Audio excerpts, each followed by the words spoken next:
Dan kali ini saya ingin, oh gini teman-teman semuanya.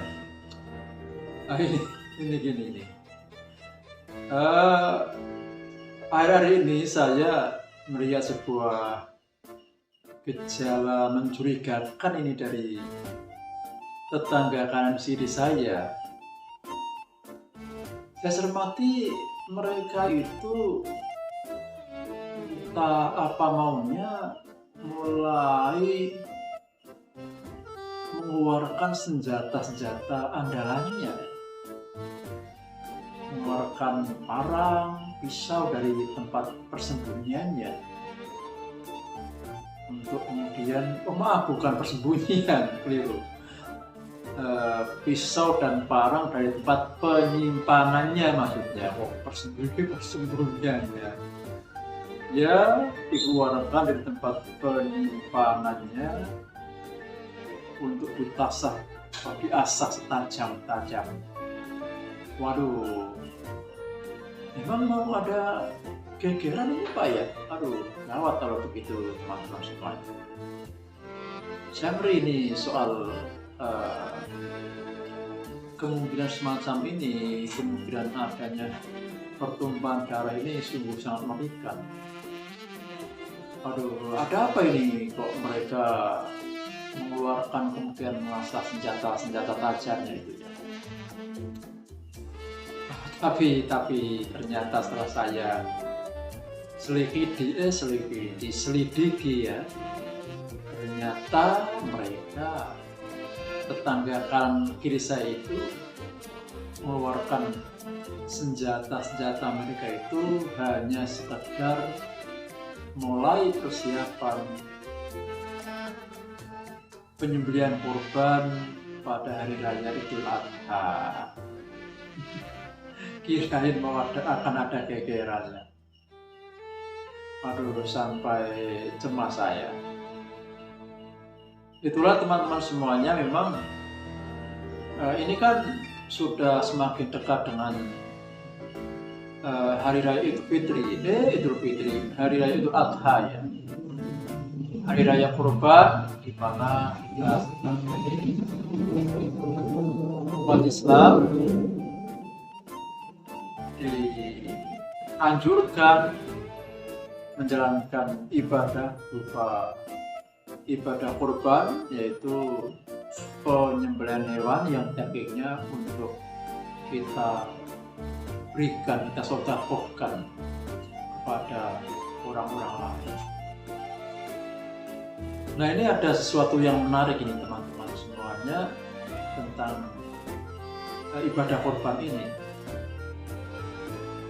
Saya merasa salut dan bahkan mungkin bisa dikatakan bangga ketika saya cermati di kampung saya ini ya, akhir-akhir ini mengalami sebuah perkembangan yang sangat pesat tentang kesadaran masyarakat, orang-orang di kampung saya ini untuk menyembelih hewan kurban pada hari raya Idul Adha. Saya katakan ini teman-teman, akhir-akhir ini bisa dikatakan masing-masing RT ya di kampung saya itu minimal menyembelih 1 ekor sapi. Jadi pada setiap RT ya di kampung saya itu setidaknya ada penyembelihan 1 ekor sapi dalam hari raya Idul Adha. Itu belum kalau ada tambahan kambing domba ya. Nah, ini kan luar biasa, sebuah perkembangan yang luar biasa dari dulu ya, zaman saya masih kecil atau bahkan saya sudah muda ya. Kalau sekarang udah tua. Dulu ya, waktu saya masih kecil, saya masih muda itu bisa dikatakan penyembelihan hewan kurban di desa saya itu, di kampung saya itu bisa dikatakan masih sangat langka, jarang orang yang menyembelih hewan kurban pada hari raya Idul Adha. Ya jangankan sapi, domba pun, kambing pun itu masih dikatakan sangat jarang. Tapi akhir-akhir ini ya mungkin kisaran 5 atau 10 tahun terakhir inilah ya, ini ada perkembangan yang luar biasa, di mana setiap hari raya Idul Adha ini begitu ramainya, begitu siarnya, begitu banyaknya hewan-hewan yang dikorbankan, ya, disembelih sebagai bintang korban di kampung saya. Nah, ini saya kira sebuah fenomena yang sangat positif. Harapannya ini sebagai tanda bahwa semakin tingginya kesadaran dari warga di kampung saya untuk menjalankan perintah Allah, dalam hal ini menjalankan perintah untuk berkorban. Teman-teman semuanya, semakin banyaknya orang yang menyembelih hewan kurban di kampung saya ya, pada akhir-akhir ini tidak lepas dari sebuah cara atau sistem yang dikembangkan, yaitu dengan adanya sistem kurban arisan. Bisa salah persepsi ini. Ya, kalau kurban arisan kan ikut arisan malah kena tipu. Tapi ini yang dimaksud adalah mengadakan kurban dengan sistem arisan, yang itu biasanya dilakukan dalam kelompok RT. Jadi intinya dari warga satu RT itu, suatu RT satu RT bergotong royong memberikan, berpartisipasi dalam masalah biaya pemberian sapi ya. Kemudian setelah sapi itu dibeli dengan dana gotong royong itu, kemudian diundi untuk menentukan 7 orang yang nanti diatasnamakan dalam penyembelihan hewan kurban. Ini terkait dengan ketentuan dalam syariat agama Islam bahwa 1 ekor sapi dapat diperuntukkan berkorban bagi 7 orang. Nah, maka dari itu sapi yang diberi secara gotong royong ini dalam sistem arisan ini kemudian lagi diundi, ditentukan 7 orang. Nah, nanti akan bergantian dalam masa 1 tahun ini, akan terus diulang sistem arisan itu sampai semua anggota dari arisan itu, dalam hal ini adalah juga anggota RT, ini mendapatkan jatah sapi korban. Nah, ini dengan sistem arisan semacam ini sangat membantu.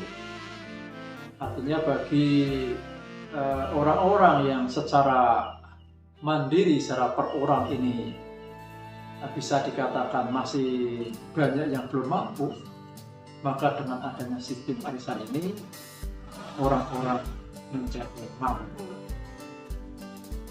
Nah, ini luar biasa. Maka dengan adanya sistem arisan yang dikembangkan dalam pelaksanaan kurban ini, dari tahun ke tahun di kampung saya semakin marak penyembelihan hewan kurban, sampai tadi saya katakan setidaknya satu RT bisa memotong 1 ekor sapi sebagai hewan kurban. Sungguh luar biasa, karena ini jelas akan semakin menggaungkan syiar dari Hari Raya Idul Adha. Teman-teman semuanya, cuma gini teman-teman semuanya, kita tetap memang ya bersyukur, bangga ya dengan adanya sistem arisan dalam pelaksanaan kurban ini ya. Nah, cuma ini yang perlu, menurut saya perlu dievaluasi ya. Evaluasi agar ibadah kurban ini jangan kehilangan ruh ya, kehilangan semangat berkorbannya. Jangan hanya barangkali hanya terkesan rame-rame saja ya, malah terkesan berpesta pora saja, malah melenceng dari tujuan berkorbannya, yaitu memberikan sodako dalam berupa daging kurban dengan tujuan untuk mendekatkan diri pada Tuhan. Nah, ini memang ada sebuah hal yang menurut saya perlu kita evaluasi. Apa itu teman-teman semuanya? Nah ini khususnya yang banyak atau yang saya cermati di kampung saya ini, dalam masalah pembagian daging kurbannya ini yang perlu sedikit kita evaluasi, di mana saya sering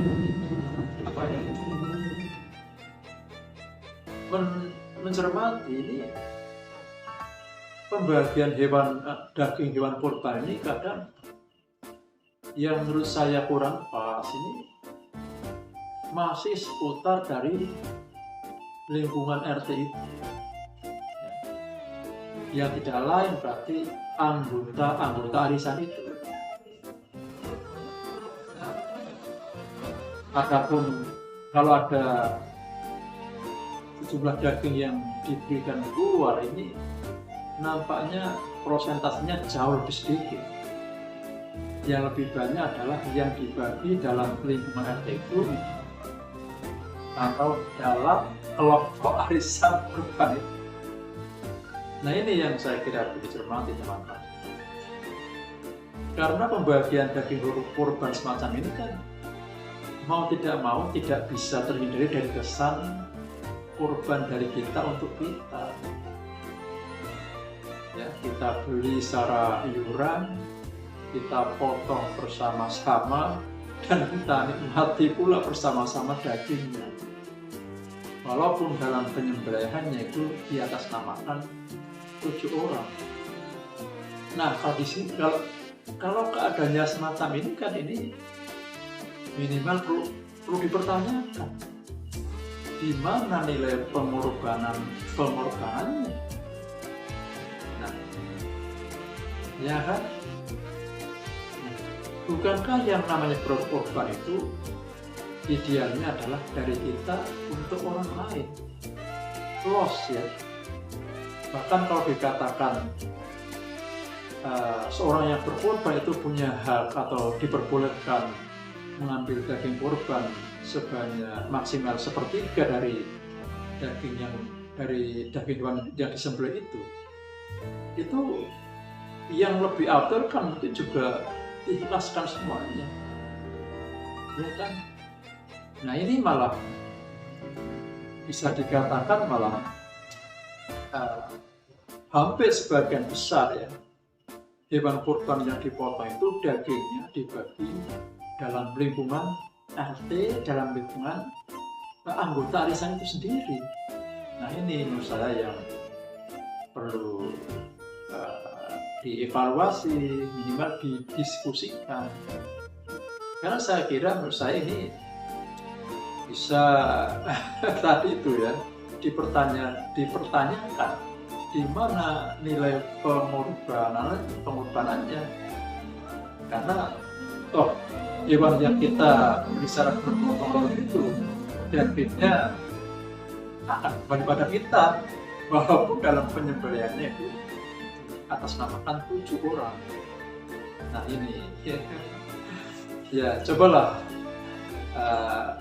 ya ini mungkin nanti bisa pro dan kontra ya, silakan kita diskusikan masalah ini. Intinya kita bagaimana selalu berpikir agar ibadah kurban ini memang dari tahun ke tahun harapannya akan semakin berkembang, akan semakin banyak orang-orang yang memberikan hewan kurbannya, tetapi juga tidak melenceng dari semangat berkorbannya. Bagaimana kita mengolah dan mengarahkan semangat berkorban dari masyarakat ini yang semakin hari semakin luar biasa ini, ya, menjaganya agar tidak kehilangan nilai-nilai keutamaan. Inilah, silakan kita diskusikan teman-teman semuanya, ya, bagaimana ya, sekiranya kita ini yang banyak terjadi ini berkorban dengan sistem arisan ini yang dibeli bersama secara gotong royong mulai dalam satu kelompok arisan, disembelih tapi dagingnya juga lebih banyak dibagi pada lingkungan kelompok arisan itu sendiri, walaupun memang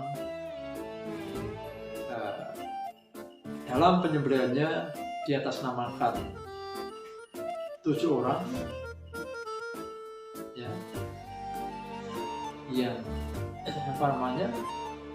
dianggap ya bahwa atau diikrarkan bahwa hewan yang disembelih itu adalah milik dari 7 orang yang keluar undi, namanya dalam undian arisan itu. Monggolah kita diskusi ya, karena saya ini tetap merasa kadang ya agak janggal, sehingga tetap tidak terhindari ini ada kesan dari kita untuk kita ya, hewan korban milik kita sembelih untuk kita lagi ya. Sehingga apa ya, secara ekstrimnya mungkin bisa dikatakan ini arisan kurban ini yo mungkin tidak ada bedanya akhirnya dengan iuran untuk patungan